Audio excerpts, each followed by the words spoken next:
Good afternoon, Tenby.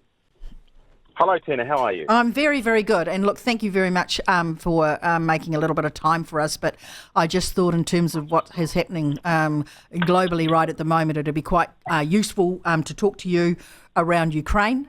You run the Kiwi Care program, which has done some stunning stuff in the Ukraine. And I just wanted to get your take on, what you're doing and what difference it's making.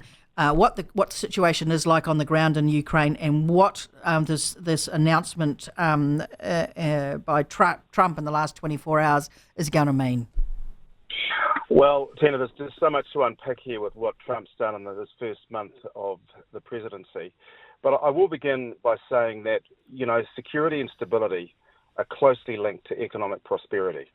And the imposition of tariffs, the likes of which we've never seen before come out of the United States, and the unwinding of various trade agreements will not bode well in times to come, and those times could be coming very quickly. In terms of Kiwi aid and refugee evacuation, Kiwi Care as we call it, look, we've just got a great multinational team, and nowadays, mostly Ukrainians. We've got new partnerships with a number of Ukrainian organisations.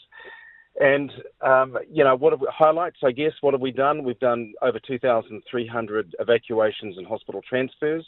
We've produced over 4,000 stoves and water boilers, and this is, fundamentally a recycling project in the sense that we take old, unusable electrical water cylinders, as we call them here in New Zealand, and refabricate them, strip them down and access the core tank, and then fabricate them into stoves and water boilers. We've distributed those to over 4,000 families living in red zones under horrific conditions, where the constancy of missile and drone attack on their power and water infrastructure is really never ending. Look, I've lost track of how many hundreds of tons, and it could be over the hundreds of tons now, of humanitarian and medical aid we've taken forward. And of course, we've delivered now 40 vehicles into Ukraine, 35 of which are ambulances. We've got a truck, and we have had 6 support vehicles. Although one was hit. Not hit by a drone, but it was a casualty of a drone attack, and it's off the road right now. So those are the highlights of Kiwi Care. Yeah. And so, look, it's really interesting because you don't hear, well, up until this, just recently, we haven't heard much around Ukraine, because it's like every other conflict like this, it hits a sort of high in public sort of view, and then it disappears. And it's pretty much there. So I actually thought there wasn't a hell of a lot going on, but what you're saying is there's still daily attacks going on in Ukraine against the Ukrainian people? Oh, look, absolutely. I think it's really important to understand that there is still a full-scale war raging in Ukraine's east, and the size of this, the area that we're talking about here, which is the front line, if you will, the red zones, the occupied area in and around the wider Donbass, is around about the same size as the North Island of New Zealand. Yeah. It's a massive scale, and it has round about a 1,200 kilometre front. So it's extremely hard to hold a front of that length, and it's extremely hard from a humanitarian point of view to get to the right people in a timely way. And so we, some time ago, decided that we would go to areas where we know we can make a material difference in the lives of those people that still live in red zone towns and villages. Yep. And we kind of stuck to core business. And we're overwhelmed by demands. I mean, I talk about stoves and water boilers. While we've distributed 4,000, we've got requests for another 5,000. Oh, wow. Oh, that's just, it sort of gives you a bit of an idea of the scale of the issues. And of course, that's against a backdrop of some of the most uncertain and crazy times that we're seeing in geopolitics at the moment. We've seen negotiations around the future of the war with Ukraine without even Ukraine at the table. And it seems to be, and this is something I didn't understand, is that underneath Ukraine must be some mineral deposits.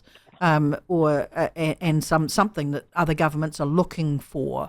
Do you know much about that?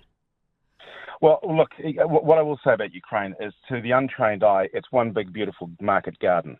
Right. When the sunflowers are out, it's just the most spectacularly beautiful country. So it's full of horticulture and agriculture. It produces around about 1/3 of the world's sunflower oil needs, and not to mention wheat and barley and what have you. And under that soil, that wonderful soil, particularly in the Donbass, are all these minerals. The town or city of Soledar, which has been under siege just beside Bakhmut for some years now, and has fallen, is full of salt mines. Right. That are highly sought after. So there's all that economic stuff going on. But your point about Trump's presidency is not lost. We've seen, I guess, the most significant unwinding of post-World War II institutions that have, in the main, fostered international cooperation and security. And we will be very, very lost without them. And this level of skepticism towards NATO, the withdrawal from the UN, and a focus on unilateralism over multilateral trade frameworks is going to pose significant challenges for all of us. It's not only a change of global world order, but we will bear the effects of these, of what is going to be multi-front trade wars. We will bear the effects of these in New Zealand in times to come. Yeah, it's a really unsettling situation because we just don't know what happens next, because none of these players do play by the rules. So it's basically like a big multinational bull rush, really. In terms of, so when are you back in the Ukraine? How often are you actually getting back there? Well, look, in year one, which is 2022, I was there for 6 months. I was there for 7 months in 23. I was there for 5 months last year. At the moment, I'm doing fundraising, mostly focused on fundraising here in New Zealand before I do go back. Yep. We've currently got 10 ambulances on the water. Yep. They left New Zealand a while back, and the ship actually has been circumnavigating Australia, doing a bit of a milk run.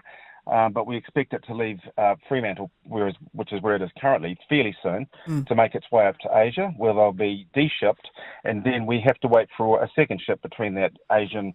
it's a hell of a logistic exercise.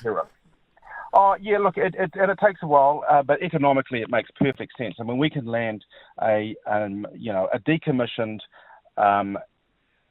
New Zealand ambulance, and I say decommissioned in the sense that it's no longer fit for purpose, it's not economically viable in New Zealand and Australia, I should add, because we have taken Australian ambulances, but we can land one of those in Germany, which is where the port is, for around about 10 or 12,000 New Zealand dollars. Ambulance would, given the what it is and how it's configured, would pay 35,000 New Zealand dollars. So It is absolutely worth doing it. Yeah. Oh, look, Tenby, thank you very much for your time this morning. Now, Kiwi Care, how can people donate?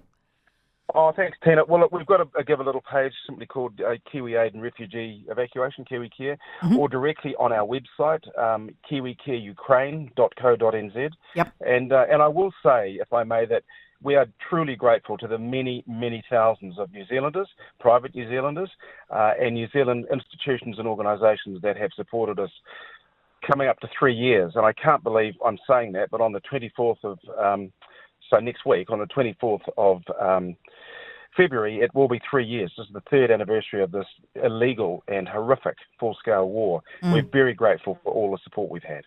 And I must admit, there's just a text come through, and I think I want to read it to you. What amazing work Tenby is doing. If anyone deserves a knighthood, it's Tenby.